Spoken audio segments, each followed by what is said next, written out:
Hello，大家好，我係 Hannah，PTS 嘅特約報導員。今日帶俾大家就係全新版本嘅 PTS Griffon M4SD2 同埋 M4SDK Mock Suppressor 啦。除咗外觀升級之外咧，仲蘊含住美國 Griffon Armament 嘅設計理念，所以一定唔可以錯過㗎。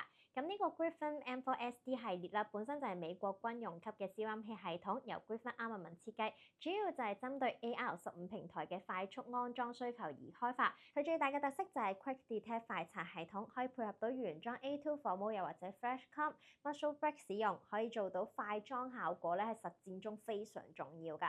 咁而呢個 M4SD2 同埋 M4SDK 最大分別，大家可以睇到啦，就係長度嘅唔同啦。咁而家大家睇到咧 M4SD2 係標準長度啦，專為持久戰鬥而設計，咁提供更加好嘅聲浪抑制效果啦。而呢個 M4SDK 就係短身版本，適合 CQB 近戰嘅環境，靈活性比較高啲嘅。咁今次我哋 PTS 咧就原汁原味還原咗呢兩個版本啦。咁你喺呢個嘅 Airsoft 世界都可以體驗到 Griffon 嘅實用設計啊！咁今次最大升級咧，大家可以見到拎俾大家睇，就係呢一個32mm 嘅筒身啊。咁佢尾部呢一個鎖咧，咁係可以直接支援到 PTS Griffon Taper Mount 啦、R22 Direct Flat 啦、PTS Dead Air Key Mode Mount Adapter 嘅。咁佢兼容性係爆燈啊！咁就係因為佢有咁粗嘅筒身啦，你就可以直接安裝上 PTS Bracer 又或者係 Tracer Unit。咁夜戰玩家咧，絕對係一個大嘅福音啊！同時咧，佢呢個 front cap 係可以換嘅設計嚟嘅，方便用家按場景切換風格啦。佢都係呢一個6000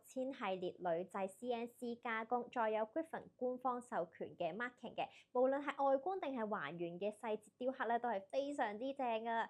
咁今次呢個版本嘅 Quick Detect 快拆系統咧，仲有一個新改良就係呢個位置。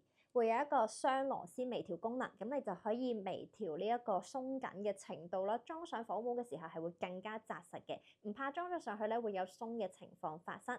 咁最後啦，咁大家見到咧顏色方面咧都係有翻呢個黑色同埋沙色啦，有 Spacer 同埋 Tracer 版本。今次嘅 PTS Griffon M4SD2 同埋 M4SDK 啦，唔單止係 Mock Suppressor，更加係 Griffon 軍規設計精神嘅延續，喺你把 Airsoft 槍上面重現真實嘅戰術美學啊！想試下點樣可以又靚又實用咧？即刻上 PTS Steel Shop 嘅官網睇下啦！